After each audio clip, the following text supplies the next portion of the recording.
Sore yang menenangkan, semilir angin menambah ketenangan.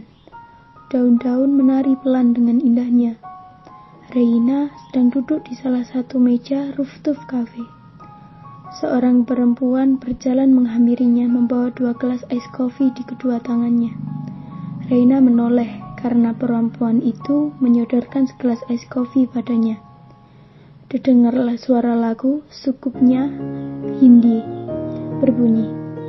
"Bentar ya, Rey," kata perempuan itu pada Reina, seraya mengambil handphone dan mengangkat teleponnya. Tak lama kemudian, ia kembali. Klotak. Perempuan itu menaruh handphone dengan sebal, lalu duduk di kursi yang berhadapan dengan Reina. "Ada apa?" tanya Reina sambil meminum ice coffee-nya. Walaupun dari wajah sahabatnya itu, Reina sudah bisa menebak tentang apa yang digelisahkan. "Bagas, Rey. Lagi-lagi dia memintaku untuk menuruti apa saja yang dia mau. Aku capek.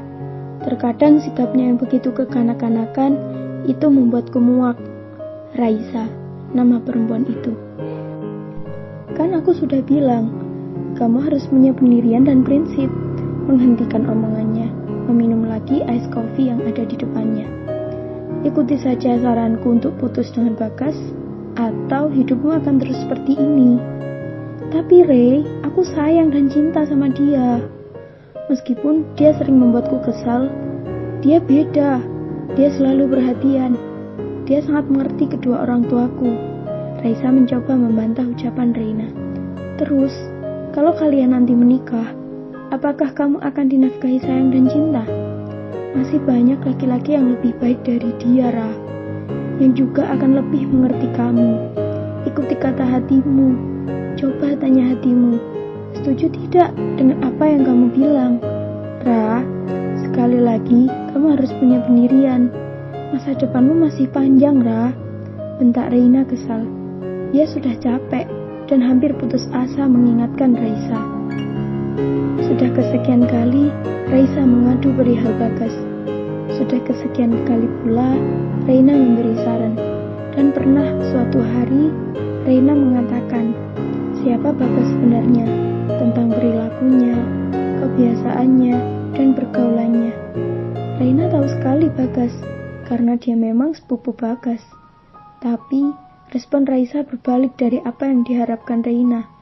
Raisa menganggap Reina terlalu berburuk sangka pada Bagas, terlebih Bagas sepupu Reina sendiri. Dan Reina juga sadar Raisa tak bisa dikasar. Dia begitu sensitif terhadap apapun. Reina tak ingin nasib Raisa seperti mantan-mantan Bagas yang kenyang janji-janji manisnya. Namun nasi telah menjadi bubur. Reina terbawa emosi sehingga marah pada Raisa. Raisa juga ingin membela diri. "Prinsip dan pendirian. Kamu bilang aku harus memiliki itu. Buktinya, hingga saat ini aku masih setia dengan Bagas. Apakah itu bukan pendirian namanya? Berpendirian terhadap apa yang aku putuskan." "Maaf, Ra, maaf. Aku hanya sekedar menyarankan. Dan kalau itu memang pilihanmu, terserah. Keputusan ada di tanganmu. Dan kalau kamu yakin atas pendirian dan prinsip yang kamu pilih, maka kamu harus ikhlas untuk menjalaninya. Jangan mengeluh. Sekarang hanya kamu yang bisa menentukan mana yang terbaik untuk dirimu sendiri, Ra." "Rey, jujur, sebenarnya aku bingung. Reina hanya diam. Dalam diamnya, dia memandang ke arah seberang jalan. Reina memikirkan dengan cara apa untuk mengingatkan sahabatnya itu. Kalaupun dia terus menasihati, mungkin Raisa hanya akan menganggap angin berlalu. Reina tak ingin memiliki penyesalan besar di kemudian hari karena hanya janji-janji manis Bagas. Seperti yang dialami mantan-mantan Bagas yang dikenal Reina. Reina ingin Raisa tak berlanjut dengan Bagas, dan ia berharap kesempatan inilah saatnya dengan mengajak Raisa berpikir apa adanya. Rey, kamu mendengarku apa tidak? Aku benar-benar butuh bantuanmu. Reina mendengarnya hanya tersenyum. Baiklah, akan aku bantu. Aku pegang kata-katamu. Raisa mengangguk meyakinkan. Coba kamu lihat daun-daun yang terjatuh, berguguran tertiup angin itu. Amati dan renungkan.